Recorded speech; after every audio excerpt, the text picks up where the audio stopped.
குடுக்க வர்க்க இல்ல இவ்வளவு பேச்சு பேசிட்டு இருக்கியா? அடுத்தவன வச்சு சுத்திட்டு இருக்காத. அடுத்தவங்க இல்ல சரியா? தர்மா அமைதியா இரு. அமைதியா இருன்னு சொன்னேன்.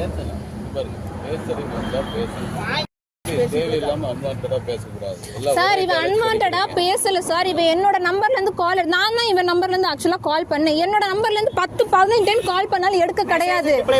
மெசேஜ் என்ன ரிப்ளை பண்ணீங்க சார்? நான் அவருக்கு எவ்வளவு டைம் கால் பண்ணிருக்கேன்னு உங்களுக்கு காட்டுறேன். அவருக்கு எவ்வளவு மெசேஜ் பண்ணிருக்கேன்னு. இவங்க ஊர்ல இருந்து வந்த உடனே இவங்க கையில அமௌண்ட் கொடுத்துறேன்னு சொல்லியிருந்தார் சார். இவங்க ஊர்ல இருந்து வந்து 2 மாசம் ஆச்சு, இன்ன வரைக்கும் எனக்கு அமௌண்ட் கொடுக்க கிடையாது. ஊர்ல இருந்து வந்து 2 வாரம் ஆச்சு. சரி அவர் சரி வந்த உடனே இவர் அமௌண்ட் கொடுத்து விடுறேன்னு சொன்னாங்க. அப்ப ஏன் அமௌண்ட் கொடுத்து விடல? அதனால ரெஸ்பான்ஸ் பண்ணி நான் இந்த ஆள்கிட்ட சொல்லிட்டேன்ல 2 நாளுக்கு பேமெண்ட் கொடுக்கறேன்னு. சரி அப்ப இன்னைக்கு அமௌண்ட் கொடுக்குறேன்னு சொன்னீங்களே, இன்னைக்கு அமௌண்ட் கொடுக்கல.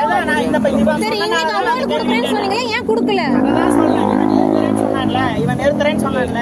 சார் எனக்கு காலேஜ் டைம் ஆயிடுச்சு சார். எனக்கு அட்டெண்டன்ஸ் அங்க லாக் ஆயிடும். என்னால இங்க காலேஜ் விட்டுட்டுலாம் வர முடியாது.